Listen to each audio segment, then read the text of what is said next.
Am I the a-hole for poking fun at my cousin's divorce after she insulted my wedding? I, 29 female, got married at 20. My husband and I were young, desperately in love, and super broke. I was never one to want a big wedding anyway, so we kept it small. I will admit, my cousin, 36 female, helped a ton with the decorations.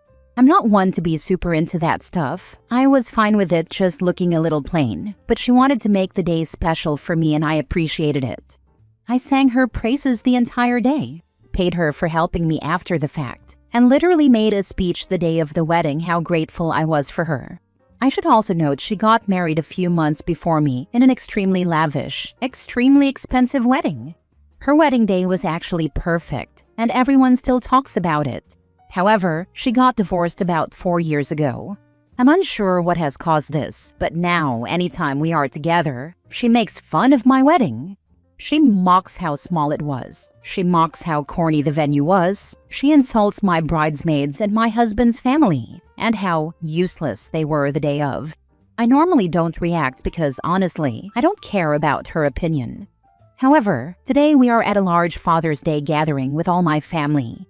From the second she saw me, she started ragging on my wedding to her new boyfriend. I'm not sure, but something in my brain just flipped, and I said back to her, well, at least I'm still married. Everyone in my family is upset with me. They said I went below the belt with that comment, but absolutely no one has ever checked her for insulting me over and over and over. Am I the a-hole? Now for the top comments. Not the a-hole. She kept pushing, and she pushed too far. I'm unsure what has caused this. Easy. She had a lavish wedding and is now divorced. Your wedding wasn't anywhere near the scale hers was, and you're still, presumably, happily married.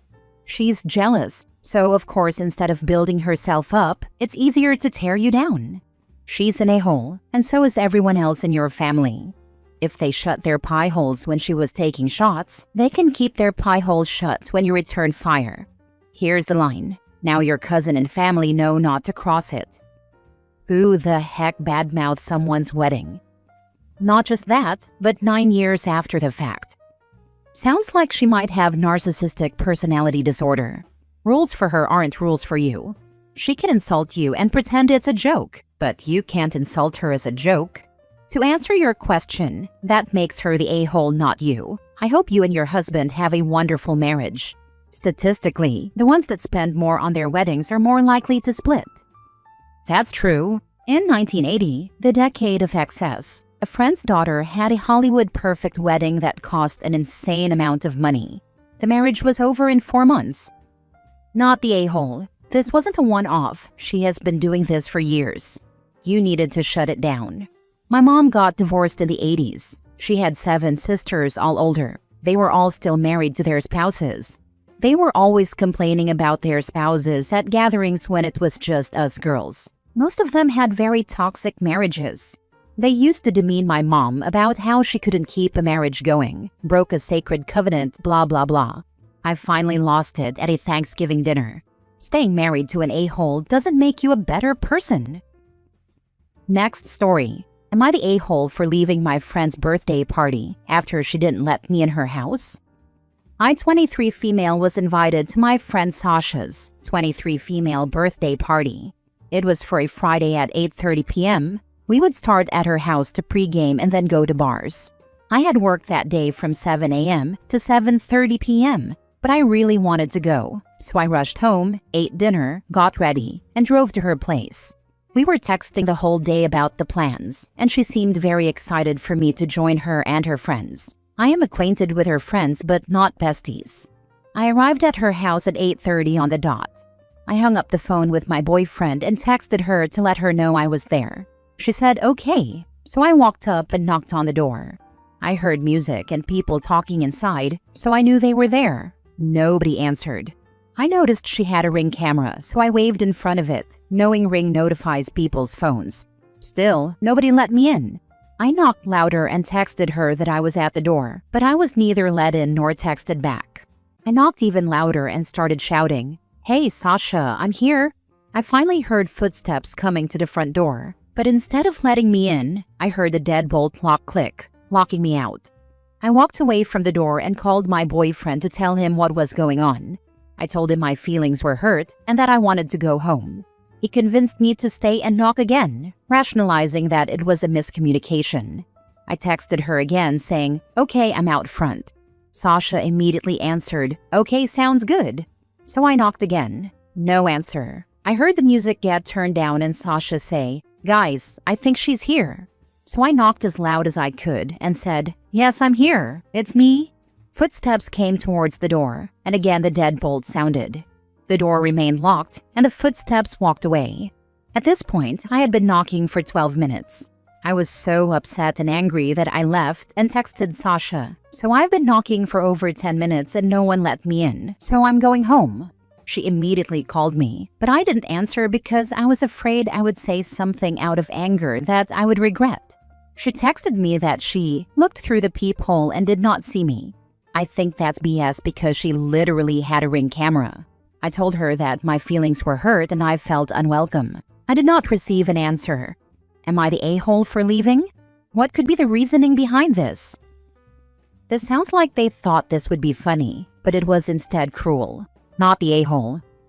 Yeah, this is some mean girl BS. She literally didn't let you in the party. What were you supposed to do?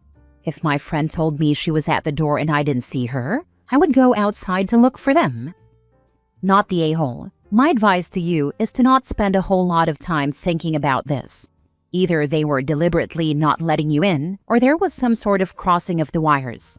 I don't know that it helps you to find out one way or the other. For your part, just maintain what is the true explanation. You did everything you could. All she had to do was open the door. If she's not willing to open the door and let you in, how much longer are you supposed to spend out there knocking, yelling, and texting? I tend to think that you were the victim of a prank committed by her besties. But again, I don't know that it helps you to find out one way or the other. Next story. Am I the a-hole for not reconciling with my wife's parents and her sister and kicking them out when they insulted me? My wife and I got married last year after dating for 7 years. My wife's side of family don't particularly like me, but we still got along for the sake of getting along. But a month ago, my wife and her sister had a huge argument, and my wife's parents took her sister's side. So I took my wife's and tried to calm them down. But that resulted in them directing their anger towards me. They said it's between them and I should stay out of it, but I didn't and said I'm her husband and I will defend her. We left and went no contact after they started insulting me. But today they showed up at my door, and I didn't want to, but I let them in for my wife. They kept discussing and they said they wanted to reconcile, and my wife said she will forgive but she needs time. They asked me if I am willing to reconcile with them. I replied, "Don't even think about it, and I don't even want to see their face." I told them that they should talk to their daughter and leave my home when they are done. They said that I'm talking like a child. I got angry and asked them to leave after we started arguing again. Her sister said that my wife should have a say as well. I told her to shut up and leave, and whatever decision my wife will make, she'll hear from her later. After they left, I told my wife that she should listen to me and cut this toxicity out of our life. But if she wants to reconcile with her family, I won't stop her but leave me out of this. And I don't want to talk to her family unless they change their behavior. My wife said she'll think about it, and if she reconciles with her family, she'll ask them to stay away from me. Am I the a-hole? I don't mind if they maintain their relations with my wife, but I just want to stay away from them. I won't force my wife unless it becomes too toxic for her. Not the a-hole. You really did not act like an a-hole for sticking up for your wife and then telling her toxic family where they could shove it. That's basic self-respect. Yeah, it doesn't make sense to me. Any parents would be happy for their daughter if her husband is helping her and not tell him to stay out. I know I will. And what's the point of asking me if I want to reconcile and then insult me again and call me a child when I refused? Nah, man, you got every right to not want to talk to them again. Just 'cause your wife want to forgive, don't mean you have to. You said she can do what she wants, but you're staying out, and that's fair. If she respects you, she'll keep that boundary. Toxicity ain't family. Yeah, they don't like me and I hate them, so what's the point? My wife can forgive them and talk to them. They are her family, so it's her business. But I will advise her to stay away, but it's her decision. I won't force her. I will force her only if it gets too toxic for her or us. My wife respects that, and she keep them away from me until I forgive them. We both respect each other, come to a decision. Unless we are making a mistake, we don't intervene. I agree with you, but you and your wife need to come to some sort of an agreement before you have kids, because that will really ratchet up the conflict. You are right. When we have children, her parents might try to manipulate my wife in the name of having a relationship with their grandchildren. I didn't think about it at all, but I will now talk to my wife. If her family changes their behavior, then I will try my best as well for my wife and my kids in the future and forgive them. But if they don't change their behavior and don't respect me, then I don't know. I need to think about it. Next story. Am I the a-hole for kicking out my nephew after ruining my bathroom and not bothering to clean it up? Okay, so I, 29 female, have been letting my nephew, Liam, 20 male, stay with me for the past month. He's finding himself after dropping out of college, and my sister begged me to give him a place to stay while he figures things out. I agreed, under the condition that he contributes to the household, helping with chores, buying his own food, basic stuff. Things were going okay, not great. He's a bit of a slob, always leaving his dishes in the sink, but nothing I couldn't handle. Until yesterday. I came home from work and went to use the bathroom. What I found was catastrophic. The toilet was clogged and overflowing, the floor was soaked, and there was, well, let's just say there was a lot of vomit everywhere. The smell was absolutely disgusting. I immediately started gagging and yelled for Liam. He came stumbling out of his room, looking half asleep, and I asked him what the hell happened. He mumbled something about feeling sick, and then just shrugged. He hadn't even attempted to clean it up. He just left it there. I completely lost it. I told him he needed to clean it up immediately. He started whining about how he wasn't feeling well and couldn't I just do it? That's when I told him to pack his bags and get out. I said I was done with his disrespect and lack of consideration. He got all huffy and called my sister, who then called me, screaming about how I was being unreasonable and kicking her poor baby when he was down. I held my ground and said he could come back when he apologized and cleaned the mess, but not before. So, am I the a-hole? I feel a bit bad kicking him out. But honestly, the sheer lack of responsibility and the fact that he left that mess for me to deal with was the last straw. Here's the twist, though. After he left, I started cleaning up the bathroom. And that's when I found it. A small empty baggie hidden behind a toilet. It definitely looked like a drug bag. Now I'm wondering if he wasn't just feeling sick, but was high or something. That makes me even angrier. So, am I the a-hole for kicking him out, especially considering the possible drug use? Not the a-hole. Do not let him come back to move in with you. He can live with his mom. If he has drugs and they're in your house, you can be caught up in it legally. LMAO, the audacity to whine about cleaning his own vomit. Like, if you're grown enough to do drugs, you're grown enough to handle the aftermath. Your sister enabling him is why he's like this. Not the a-hole. Update your sister what you found. Take a pic and do not let him back. She has to take him in. I'm actually curious why the nephew had to stay at the aunt's and not his own mom's, who seems so worried about her baby.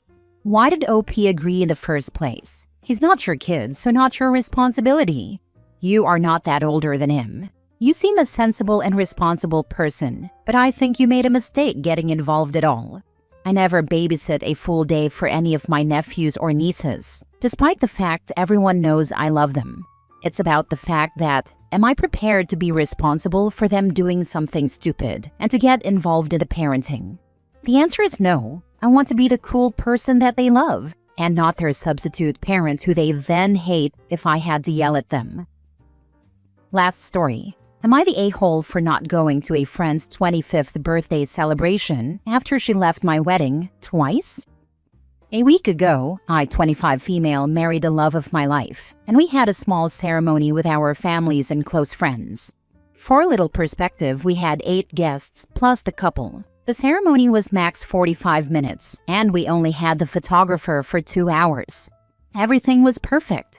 We had gone to a conservatory in the area and took pictures inside and out. Two of our friends, Bailey, 24, and Deb, 25, started to have their own photo shoot literally in front of us. I decided to cheer, "Yes, go Deb," to which she stopped posing and said, "Damn, that's so embarrassing." We finished couple shots and saw Bailey and Deb were nowhere to be seen. All of our families and other friends were very upset that the two of them left, but we just played it off like it was okay, and that is just how they are. The bar after party was just our friends, and we had rented an area for 2 hours, but the catch was we needed to hit a $200 bar tab minimum. Deb and Bailey show up late to the after party but seem happy to be there. They are talking to our other friends, and Bailey stayed to play games with us. Deb finds games embarrassing, and they are both drinking. Not a requirement for fun, but they love drinking. About a half hour into the after party, Bailey asks us what we'd be doing Friday and to not make plans because it's Deb's birthday. We had been looking to go on a trip that weekend, but it was not planned, so we said that we should be able to go. A few moments later, Deb comes back from the bar and is complaining how drinks were so expensive. A special cocktail was $12 and a draft beer was $10. A while later, my spouse wanted to get food, so we went to go look at a food truck, saw there was nothing she'd eat, and decided to get Cane's later. We see Bailey and Deb waving us down. Thinking they want food too, we tell them we aren't getting stuff here, and they tell us that a mutual friend was bartending 20 minutes away, so they were going to see her, but would meet us back at the house later. Keep in mind we live in a major city, and this friend is a bartender and has been for over a year. When we got back in the bar, one of our other friends, Kate, asked for Deb, and Bailey went because they told Kate that they'd be right back. So, of course, being confused, we checked the tab and they had closed their tab. Everyone looked at it fine, because we got to drink more and hang out longer with friends from out of town. We finished drinks around 11:30 p.m., only to get a text from Deb saying they aren't coming back to the house with everyone, they are going home. Well, my spouse and I decided to go on our last-minute little honeymoon weekend, which so happened to overlap with Deb's birthday, so we weren't able to make it. After letting Deb and Bailey know we couldn't go and why, they have basically ignored both of us and our texts. So are we a-holes for not going to Deb's birthday after they left our wedding celebration not once but twice? Now for the comments. Everyone sucks here. They weren't being good guests, but you don't sound like a great host. You should have covered the tab for the drinks after the wedding. You didn't even feed your guests. This needs to be higher. You had a wedding with 8 people. I've hosted bigger parties as a teenager and still covered the bill. Hell no. A 45-minute ceremony and you're making people buy their own drinks? You're not providing food even? Worst wedding hosts ever. You're the a-hole. Oh, and no food or plans for food. And the guests are supposed to stand around and watch the married couple get their wedding photos for God knows how long.